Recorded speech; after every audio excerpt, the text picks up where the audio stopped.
Just to give you guys a heads up, this is a totally unscripted video, but I just want to talk about how excited I am using the Fujifilm X-Pro2 to record videos. Hey guys, let's get straight to the point. Today I'm going to talk about how surprised I was when I was using my Fujifilm X-Pro2 to record videos. I didn't know that the quality can be that good, and you are actually looking at it right now using my X-Pro2 with the 35mm f1.4 Fujifilm lens, an old lens, an old camera, but they are amazing. You can see that. I know that the autofocus is not going to be as good as Sony or Canon, but then I have continuous autofocus setup and face detection setup with a zone focus box around this area, and I should be able to move my face back and forth like this. I tried it. Hopefully it's in focus. If not, then you can blame on to the autofocus. But that is not the main strength of using this camera when it comes to video. The first thing I want to talk about is image quality. It's definitely super good. For some reason, I think it's the X-Trans 3 sensor in the X-Pro2 that is giving me this really filmic, soft, but sharp, and yet not digitally sharp image.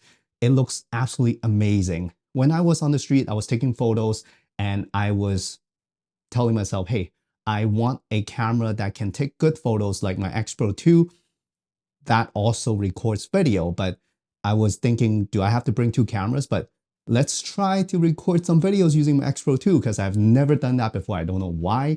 Probably because everyone mentioned that the X-Pro2 is mainly for photos. Yes, it is, but the video quality, it's still really good. So I started recording some B-roll clips or street videography clips with the X-Pro2 and the 35mm f1.4 lens wide open on the street, and I will show you some samples throughout this video to show you the quality. Without color grading, it looks really good already. With a little bit of a color grading, the footage actually really hold up for whatever reason. I don't even know the specs of the video image quality out of the X-Pro2. It's most likely 8-bit. It's not going to be 10-bit for sure because this is an old camera. Even the XT3, I think XT3 has 10-bit, but not the XT2, not the XH1. XH1, I think it should still be 8-bit. So this is definitely an 8-bit image or lower, but it held up really well when I was color grading it. So I was really surprised. The image quality, it's absolutely amazing. That's the first thing I want to talk about that basically started me recording videos with the X-Pro2. The second thing I want to talk about is the Fuji colors. That's a little bit different from image quality. Basically what happened is you can actually use the film simulations when you're recording video. Same thing with the newer cameras. I had the X-T4 before. It recorded using Eterna or whatever, not picture profiles, film simulation you're in. So with the X-Pro2, it still takes the film simulation. What you're looking at right now is the Provia standard film simulation, which gives you the more natural, true to life kind of color reproduction. But when I was on the street, I usually take photos in classic chrome, which is probably the best picture or film simulation I enjoy using on the X-Pro2. I did not leave that film simulation when I was recording videos. So the classic chrome film simulation was applied onto the videos as well, which is great because I like the look. So what you're getting is almost exactly the same as what you're getting when you're taking photos. It's just a little bit more contrasty if I'm not mistaken. So when you're taking pictures with the film simulation that you like, you can actually apply it straight onto the video. You don't need to do anything, just keep everything the same and you will have the same kind of feeling. That's the best for street videography when you have the video part as a B-roll and then you jump to the picture as a result. You will have very similar result when you are using the same film simulation. So that's really cool. But one thing to keep in mind is film simulations can be applied onto footage or your videos and your photos, but recipes, all the settings, including sharpness, colors, highlights, shadows, grain, especially grain, there's no way that they were going to apply it onto the video. So none of those are applied onto the video. So basically you're getting the basics of the film simulation on to your video footage when you are jumping between videos and photos. So just keep that in mind. The next thing I want to talk about that makes me really happy when I was filming videos using the X-Pro2 is the auto white balance. Fujifilm, they're really good with their auto white balance. Basically, that's probably the main reason why the colors coming out of Fujifilm cameras are so great. It's because their auto white balance is super accurate. It's almost to like the T, the perfect point. You don't really have to do anything unless it's a creative choice. So auto white balance, I left it on my camera the whole time when I was taking photos and videos.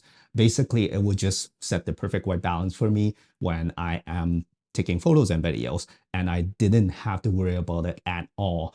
Even if I have to make tweaks or adjustments in post, it's just really, really minor. So that's my suggestion when you are taking both photos and videos using the X-Pro2. The auto white balance is really, really good. Just use that. Another cool thing about the X-Pro2 when it comes to recording video is it records 4K up to 30 frames per second. I know this is not the highest spec at all in today's standard at least, but the 4K quality is really, really good. It's really sharp, really detailed, but not digitally sharpened. It's not clinically sharp. Even for my A7 IV that I used a lot for my other projects, I have to film in 1080p. If you watch my previous videos, you know how much I love using the A7 IV in 1080p mode because the 4K was just kind of too sharp for me. With the X-Pro2, it was really, really natural. It's sharp, but not too sharp. At least I didn't feel like they did any digital processing to sharpen the image, because I know some cameras, they tell you that they can film in 4K, but I think it's a sensor problem that they cannot capture as much detail or like as sharp image as they promote. So they will use a lot of digital sharpening to make the image look good. For example, like an action camera, sometimes they have really weird 4K images because they have to sharpen it with the digital processor. So with the X-Pro2, 4K, absolutely amazing, super sharp and detailed, but not overly sharpened in camera, so you can do whatever you want in post. So that's great. Another thing about the sharpness is 1080p, you can record up to 60 frames per second. Again, not the best spec in the world, at least right now. But the 1080p was, again, not digitally sharpened. It's a little bit softer than the 4K, but naturally softer than the 4K. So that's why I really, really love using that for slow motion as well. So 1080p, 60, still definitely usable and really nice. The next thing I want to talk about is, I kind of mentioned it at the beginning of the video, is how robust the codec of the videos are coming out of the X-Pro2. So I love color grading, and I do a lot of color grading on different kinds of video format or codecs. I have used the BMP-CC 6K. I am still using a BMP-CC 4K. They record in RAW and also 4K and 6K in a 12-bit bit depth when it comes to color depth. So those are really robust codec when it comes to color grading. And my Sony A7 IV, it records in 10-bit, and they are still very robust even though they don't record, or it doesn't record in RAW. So on the X-Pro2, yes, I just mentioned that most likely it's not going to be 10-bit. It's most likely going to be 8-bit or lower, but it's still really, really robust. You can see it in my sample videos that I color graded like a lot. I put in like a creative kind of look, and it's still holding up really well. I think that has something to do with the X-Trans sensor, because what I did before was I was making or filming a video project with my friend using the X100V, which has the X-Trans 4 sensor. And I totally messed up the white balance, but when I was color grading the footage in post, I was able to fix everything and color grade it. So all the video codec from Fujifilm coming out of the X-Trans sensor, they're really robust. I don't know about X-Trans 2 because those cameras, they're not good for videos. I had the XE4, XE2 before, and don't try to record videos using that camera because I did it before. It's not that great. at least don't try to color grade them. So the color codec coming out of the X-Pro2 is really robust if you want to color grade it. Let's talk about some of the disadvantages using the X-Pro2 to record videos. The first one is really obvious. If you got the X-Pro2, let's say second-handed, you will most likely be wondering how you can start recording video using the X-Pro2 because it is not in the drive mode like the modern day cameras. On the X-T4 that we had before, it's actually having like a little switch at the top of the dial to switch to a video mode. On the older camera, on the older cameras, I think it is on the drive dial. And then on, let's say, the XE4, I believe it's in the drive mode when you select, let's say, burst photos. It's probably at the very bottom. But on the X-Pro2, it's not in any of those areas. So basically what happened is you have to customize a button just to start and stop recording videos using the X-Pro2, which can be a disadvantage or advantage depending on how you see it. For me, I don't really mind losing one customizable buttons because one of the customizable buttons because it has a lot. And I actually customize it to be beside my shutter button, the function button that is beside my shutter button, so I can jump very quickly between photos and videos. That is actually like really handy because I was taking street photos and I just want to capture a couple of clips. And that works really well because I decided to stay in auto mode, except the aperture, and I also decided to keep using the same film simulation between my photos and videos because I want that consistency between them. So that is actually an advantage for me. But if you're new to the X-Pro2 when you are trying to record videos, remember you have to customize a specific button just to start and stop recording videos on the X-Pro2. The second disadvantage of using the X-Pro2 when it comes to recording video is you have almost no control whatsoever after you start recording. So basically you'll lose control of changing any kind of exposure setting like ISO, shutter speed, aperture. You'll lose control of monitoring, let's say using the histogram when it comes to seeing what's being blown out in the highlights because it's going to be gone. And of course, you will not have zebra when it comes to overexposure because this is an older camera. It will not show you zebras. And you will have no control. You can't even see the focus box after you start recording. If you have, let's say, single point autofocus set in the middle or even zone focus with a bigger box, it's going to be gone in video recording mode when you start recording. So basically you have absolutely no control whatsoever, except one thing. At least I found one thing that you can kind of take control back is you can tell the camera to refocus. If let's say you have a single point autofocus mode set in the middle of the camera or wherever you set it, you have to remember where the box is, and you want the camera to refocus at that point with, let's say, single autofocus but not continuous autofocus. You can actually half press the shutter, or if you have back button focus setup, you can use that button to just press it and then tell the camera to refocus at that specific point. But again, the problem is you cannot see the box anymore, the autofocus box.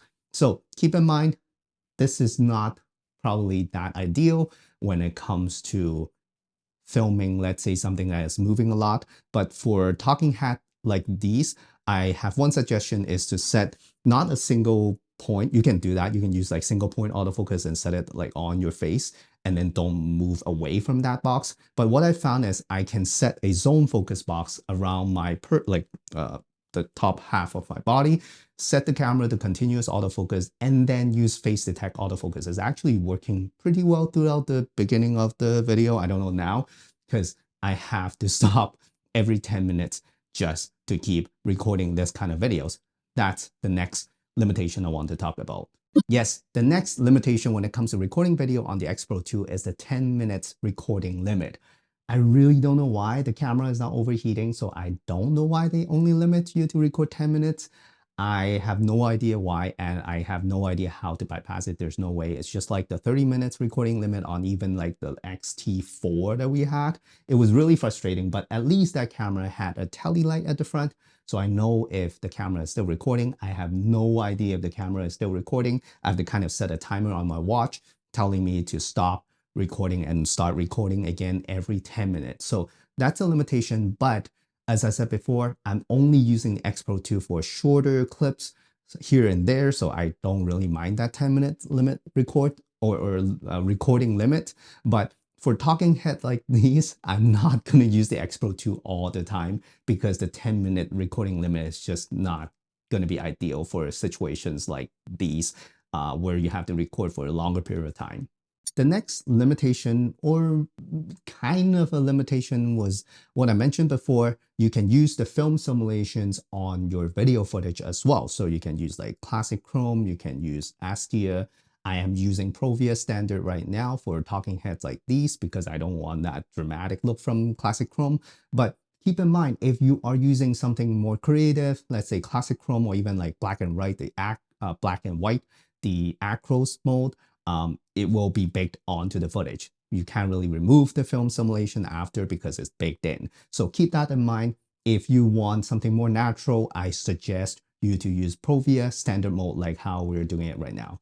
The next point is there is no flippy screen on the X-Pro2. So you can't really see yourself when you're filming yourself. I can't see myself filming myself, but I aligned the shot. So that's why it looks fine. But you cannot really tell that if you're in focus or if you are out of the frame or anything like that when you're recording. So that's something that people really cares about, but it really depends on your job and what you're trying to record. And the X-Pro2 doesn't even have a flip up or flip down screen. So that is probably a limitation if you are recording someone and you kind of try to do it handheld and you want to flip up the screen to see it. You can't really do it because the screen doesn't move on the X-Pro2. But for short clips, it's totally fine. The last limitation, at least to me, that is quite important is there's no IBIS, which is in-body stabilization on the X-Pro2.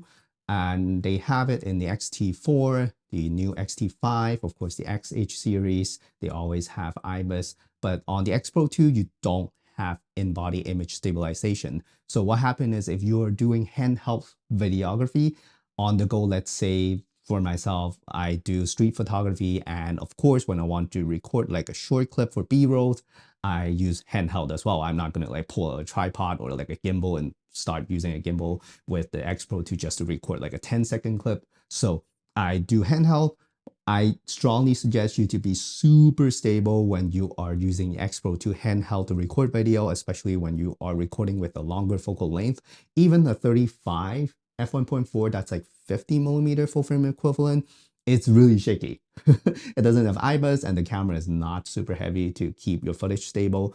So keep it as steady as possible or place it somewhere like that is stable when you are recording clips on the X-Pro2. You can use stabilization in post to stabilize it, but again, if you don't want that wobbly corners that you see when you do like post stabilization, then try to be as stable as possible, or using as I said, you might be able to pull a tripod or a gimbal when you're recording video using the X-Pro2.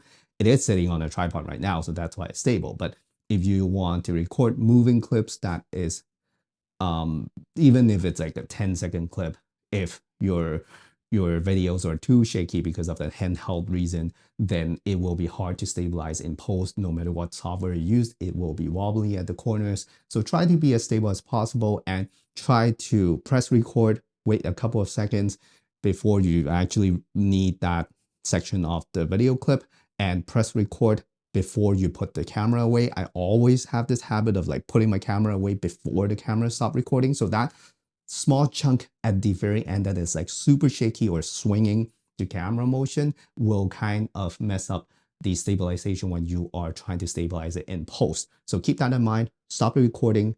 Don't move the camera for a couple of seconds. Then remove the camera from the scene. Now let's talk about some of the tips I have for you when it comes to recording video on the X-Pro2. The first thing I would suggest you to do is to leave the camera in whatever settings that you were doing or using when you're using it for photography. Let's say you're taking a photo with aperture priority, which you set the aperture to f1.4, f4, f5.6, and then you have auto shutter speed, auto ISO, and auto white balance. Leave it that way because that's how I record, using auto shutter speed, auto white balance, auto ISO, but I set the aperture and that's all.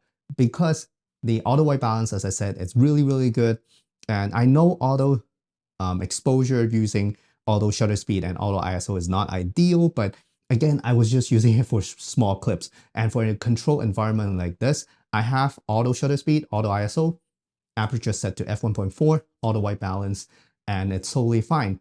And when it comes to motion blur, yes, if you are being really specific, you want to make sure that it has proper shutter speed for the proper motion blur, you will have to set it to double your basically frame rate. But for small clips, let's say on the street, on the road, B-rolls, I don't think people are going to care about the motion blur that much. At least I don't care when it comes to recording like a 10-second clip of something on the street.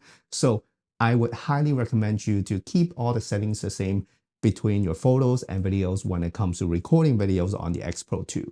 The next suggestion I have for you is to record just short clips, just B-roll clips or like behind the scenes stuff, because again, for longer clips, you have the 10 limit recording limit, and you can't really control the camera after you start recording. So unless this is absolutely controlled environment like these, don't use it for longer clips. Just use it for short clips or B-roll or behind the scenes stuff.